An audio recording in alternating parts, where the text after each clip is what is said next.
नमस्कार दोस्तों, हमारे चैनल वर्ण क्रिएशंस में आपका स्वागत है। आज मैं आपको जे रॉबर्ट ओपेनहाइमर के जीवन से जुड़ी कुछ घटनाओं का वर्णन करूंगी। ओपेनहाइमर परमाणु यानी एटम बम के जनक के नाम से जाने जाते हैं। इन्होंने अमेरिका के लिए एटम बम का आविष्कार किया, जो विश्व युद्ध 2 का अंत करने के लिए अमेरिका द्वारा हिरोशिमा और नागासाकी पर गिराए गए थे। करीब 2 लाख लोग मारे गए थे। कई बेगुनाह मासूम एक चुटकी में काल का ग्रास बन गए। शहर के शहर मिट्टी में मिल गए। ऐसी तबाही हुई जैसी कभी इतिहास में न देखी न सुनी गई थी। इस पर ओपेनहाइमर ने कहा था, और अब मैं खुद काल बन चुका हूँ, इस दुनिया का विनाशक। ओपेनहाइमर भागवत गीता में बहुत रुचि रखते थे और जो उन्होंने कहा वो भागवत गीता में श्री कृष्ण ने अर्जुन को अपना विराट रूप दिखाते हुए बोला था। तो आइए आज इस वीडियो में देखते हैं एटम बम के जन्म और उसके जन्मदाता की कहानी। जब ओपेनहाइमर 21 साल के थे, उन्होंने अपने फिजिक्स के टीचर की जान लेने की कोशिश करी थी। उन्होंने एक सेब में जहर का इंजेक्शन लगाकर टीचर की टेबल पर छोड़ दिया था, पर फिर टीचर के उसे खाने से पहले ही उन्होंने उस सेब को फेंक दिया था। कुछ दिनों बाद ये बात सबके सामने आ गई। ओपेनहाइमर के माता पिता बहुत अमीर थे, तो उन्होंने रुपयों की ताकत से ओपेनहाइमर पर कोई कार्यवाही होने न दी। ओपेनहाइमर को कॉलेज से भी नहीं निकाला गया, पर अब उन्हें साइकियाट्रिस्ट के पास काउंसलिंग के लिए जाना पड़ता था। लेकिन उन्होंने अपने प्रोफेसर को जहर देने की कोशिश क्यों की? वह प्रोफेसर उनकी कद्र नहीं करता था। उनसे वो सिर्फ लैब के काम कराता, जो ओपेनहाइमर को बिल्कुल पसंद नहीं था। ओपेनहाइमर को लग रहा था इतने बड़े कैम्ब्रिज विश्वविद्यालय में बड़े बड़े साइंटिस्ट्स जैसे कि रुदरफोर्ड और चैडविक के बीच रहकर भी वो कुछ भी नहीं सीख पा रहे थे, और फिर वो डिप्रेशन का शिकार हो गए। फिर 1926 में ओपेनहाइमर दूसरे विश्वविद्यालय पढ़ने पहुंच गए। यहाँ के चेयरमैन थे मैक्स बॉर्न, जो क्वांटम मैकेनिक्स पर शोध कर रहे थे। ओपेनहाइमर को क्वांटम मैकेनिक्स में पहले से ही बहुत दिलचस्पी थी, और मैक्स बॉर्न से जुड़कर उनका मन लग गया और उनकी मानसिक स्थिति भी सुधर गई। वहाँ उन्हें अपने जैसे विज्ञान में रुचि रखने वाले काफी लोग मिले।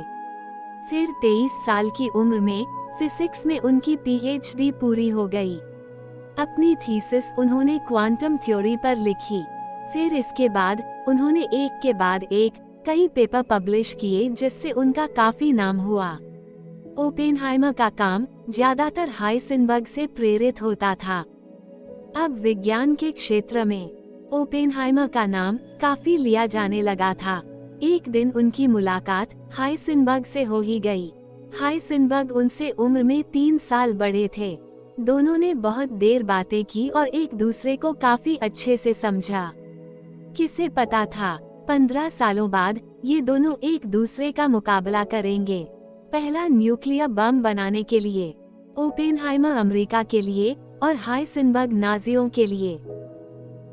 जब से रेडियो एक्टिविटी की खोज हुई थी, तब से यह माना जाता रहा था कि रेडियो एक्टिविटी को कंट्रोल नहीं किया जा सकता। महान वैज्ञानिक आइंस्टाइन और रुदरफोर्ड भी इस बात से सहमत थे। इन दोनों के मुताबिक न्यूक्लियर एनर्जी का इस्तेमाल करना मुमकिन नहीं था, पर फिर 1932 में पहली बार परमाणु यानी एटम को 2 वैज्ञानिकों ने तोड़ कर दिखा दिया। इस काम के लिए उन्हें नोबेल प्राइज भी मिला, पर उनकी तकनीक से बहुत कम ऊर्जा पैदा हो रही थी और काफी ज्यादा बिजली खर्च हो रही थी। फिर 6 साल बाद 1938 में ये खबर आई कि 2 वैज्ञानिकों ने यूरेनियम के एटम को न्यूट्रॉन्स द्वारा तोड़ दिया है।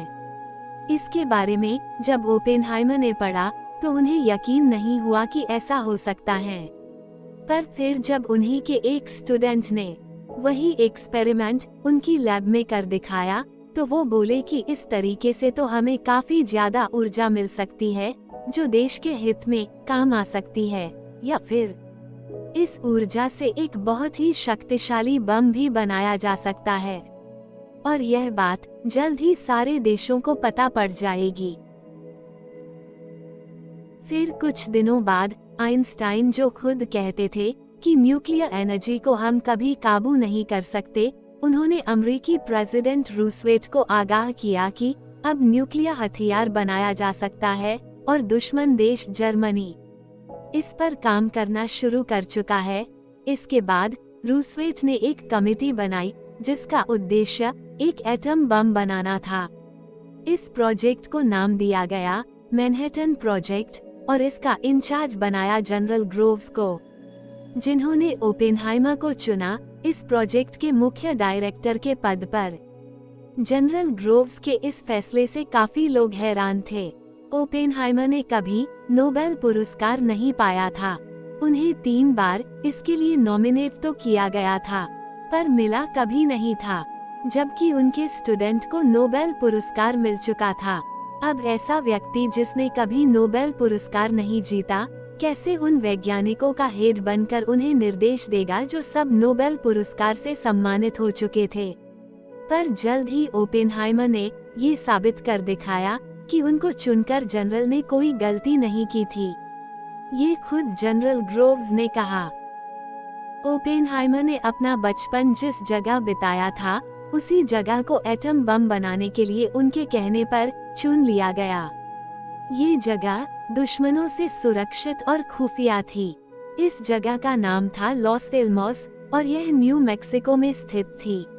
एटॉमिक बम बनाने के लिए ओपेनहाइमर को कई साइंटिस्ट्स, टेक्नीशियंस और इंजीनियर्स की जरूरत थी, तो उन्होंने लॉस एलमोस में एक पूरा शहर बसा दिया, जिसमें वहां काम करने वाले लोग अपने परिवार के साथ रहने लगे। ओपेनहाइमर खुद भी अपनी फैमिली को वहां ले आए। लगभग 5 लाख लोग इस नए शहर में रहने लगे। अभी तक ओपेनहाइमर और उनकी टीम को एटम बम बनाना मुश्किल लग रहा था, पर तभी 1942 में शिकागो के वैज्ञानिकों ने न्यूक्लियर रिएक्टर बना डाला। अब जब न्यूक्लियर रिएक्टर बन गया, तो न्यूक्लियर बम बनाना मुश्किल नहीं था, बस मेहनत और दिमाग की जरूरत थी, जो दोनों ही ओपेनहाइमर के पास बहुत थे। इसके बाद एटम बम बनाने में 3 साल लग गए। पहले टेस्ट को ओपेनहाइमर ने हिंदू त्रिदेवों से प्रेरित होकर नाम दिया ट्रिनिटी। पहले टेस्ट से पहले ओपेनहाइमर काफी घबराए हुए और परेशान थे। असल में उन्हें डर था कि ये एटम बम कहीं पूरी दुनिया का विनाश ना कर डाले।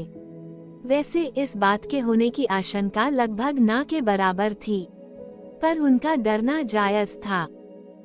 उन्होंने फिर भागवत गीता का वो श्लोक पढ़ा जिसका अर्थ था आकाश में या पाताल में, गहरे समुद्र में या ऊंचे पहाड़ों पर, दुविधा में या तीरों की बौछार में, इंसान के अच्छे कर्म उसकी हमेशा रक्षा करते हैं। वो टेस्ट कामयाब हुआ। 6 किलो के प्लूटोनियम ने इतना बड़ा धमाका किया जो 25,000 टन TNT के बराबर था। इस बम का असर 160 किलोमीटर के दायरे तक देखा गया।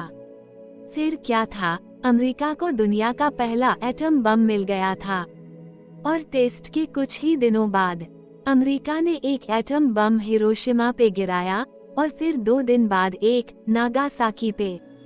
इस एटम बम को अमेरिकियों ने नाम दिया लिटिल बॉय, यानी छोटा लड़का। बम के गिरने पर 1 लाख तो एक झटके में ही खत्म हो गए और कुछ ही दिनों में रेडिएशन के असर से और 1 लाख लोग मर गए।